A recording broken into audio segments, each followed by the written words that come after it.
What is this cylinder thing that you drew? Battery? No, it is an induction coil and like current going around it.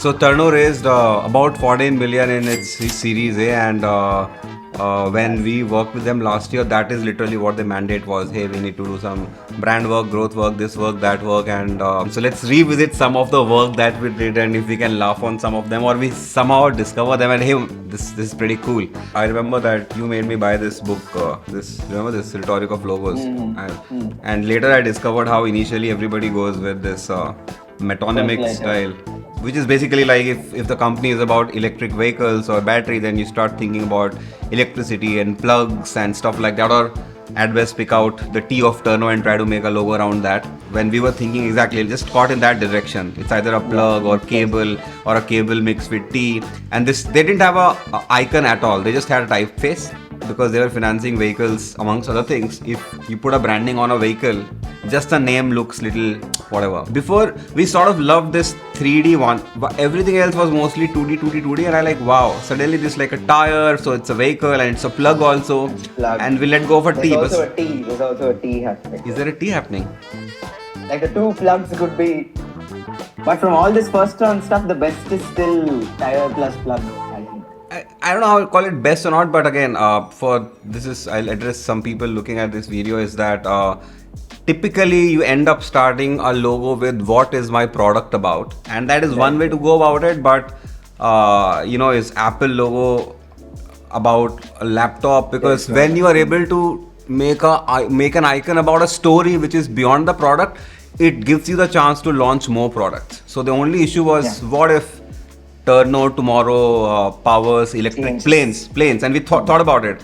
And yes, planes do have wheels when they land and stuff like that. But why is the icon a wheel in that case? We eventually said, let's make an icon around some story, and let product not be the story but part of that story. Bunch of the explorations were around a turn and a turno, right? And then we moved to slide 88, and then we said, all right, let's go back to making an icon. Slide 88 was one of our favorites at that point. The square, the display square, which shows movement, it shows Turno going ahead, taking charge in the... Yeah, this icon is not bad at all. Like now that I look at it, it looks very modern and refined, and it's a T, and bunch of different stories could be viewed out.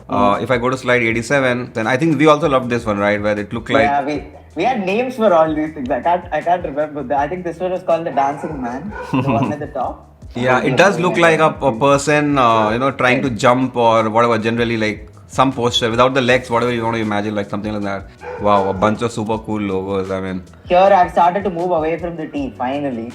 We drew so many icons, dude. Wow. I think what I want everybody to take away from this discussion is that often if you do not have a story, you can't converge, because yes, so many of them are looking good, but it goes back to, why is this the icon for Turno? And then I guess we brought back the older one and say, hey, remember where we came from and where we are. And this was also when Hemant was like, kind of like, what's happening, guys? Where are we going with all the explorations? So also because everybody lost patience. I mean, both are true. I don't know if this is that slide, but towards the end of the slide, it says, thank you, choose a logo, please get done with it. Going back to, so a bunch of fishy thing happening here. I have no clue what you were trying, but... Yeah, it's a mix between a leaf or a drop of petrol, or fish, or something diving out of water. At this point, it became clear that let's do something metaphoric and not metonymic. So the brief was, let's absolutely forget about the need to have T. Let's absolutely forget about the need to show batteries or electricity, and let's bring out some story. And I remember that the story was, we are trying to do essentially three things.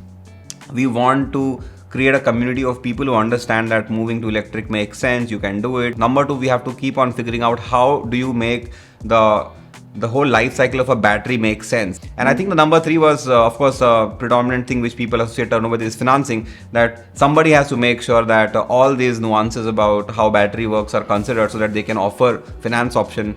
This is the one I looked at all of what Gerleo had done and took three options and made this. And then we did a bunch of more, and I bought a book in the meantime, this Logo Modernism, if you can see my screen.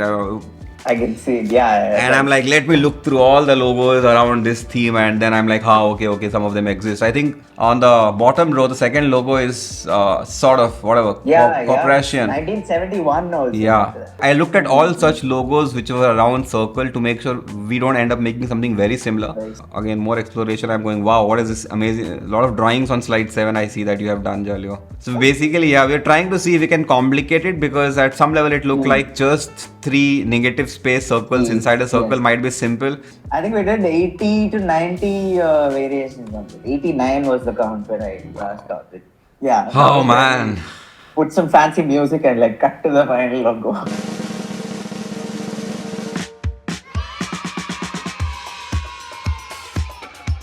Looks quite slick. Wow, we've done a great job. Alright, so I guess the logo came out well and whatever. I guess it would take somebody a lot of effort to change it now. So hopefully Turno becomes an even bigger company, and we keep talking about how we were the guys who really made this logo.